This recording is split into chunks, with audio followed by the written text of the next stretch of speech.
તો કચ્છથી રિટર્ન આવતા આપણે ઓનેસ્ટ હોટલમાં જમ્યા હતા અમદાવાદ, કારણ કે આપણે આવવાનું હતું અમદાવાદ. આપણો કચ્છનો આ છેલ્લો વ્લોગ હતો. તો કચ્છમાં આપણે સવારે પહોંચી ગયા હતા બદામ શેક પીવા માટે.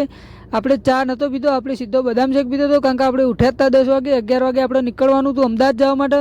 તો કસ્ટમરના લોકેશન ઉપર આપણે પહોંચી ગયા હતા. કસ્ટમરને કોલ કરી દીધો. કસ્ટમરે કીધું કે 10 મિનિટ રાહ જો, હું આવું જ છું.